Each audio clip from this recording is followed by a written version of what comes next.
আপনার কোনো না কোনো বাহানা তো প্রতিদিন আসেই। আপনি মানে একেবারে আজম বিল জজম করবেন, আজম বিল জজম মানে একবারে দৃঢ় প্রতিজ্ঞা করবেন যে বাহানা আসলেও আমি সেই বাহানাকে পাত্তা দিব না, আমি অবশ্যই প্রতিদিনের পড়া প্রতিদিন আমি পড়ব, প্রতিদিন আমি যেই হিফজের ক্ষেত্রে আমার যে রুটিন সেই রুটিনটা আমি মেনে চলবো, প্রতিদিন আমি এক আয়াত করে হলেও মানে নতুন পড়া মুখস্থ করব, পিছনের পড়া আমি ওস্তাদকে শোনাবো।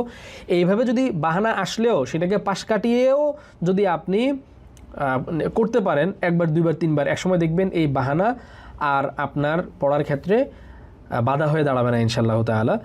আর বাসার পরিবেশও অনেক ইফেক্ট করে। বাসার পরিবেশ স্বাভাবিক, আমাদের এখানে সবার বাসার পরিবেশ একরকম হবে না, এটাই স্বাভাবিক। তো এই প্রতিকূলতার সাথে লড়াই করেই তো আমাদেরকে এগিয়ে যেতে হবে, ঠিক না? এবং দেখেন, যার বাসার পরিবেশ যত বেশি প্রতিকূল তার সংগ্রামটাও তত বেশি, যার কারণে তার মর্যাদা এবং তার যেই রিওয়ার্ড আল্লাহর পক্ষ থেকে এটাও কিন্তু বেশি। আপনাকে এটা মাথায় রাখতে হবে।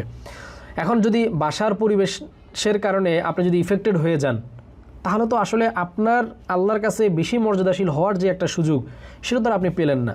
আপনার আল্লাহর কাছে বেশি মর্যাদাবান হওয়ার, বেশি নেকি পাওয়ার, আপনার সম্মান আল্লাহর কাছে বাড়ার তো মাধ্যমই এটা যে আপনি অন্য আর 10 জনের মতন না, আপনি অনেক বেশি প্রতিকূলতার ভেতরে, অনেক বেশি আপনার এই ধরনের প্রতিকূল পরিস্থিতিকে পাড়ি দিয়ে তারপর আপনি হিফজটাকে কন্টিনিউ করছেন।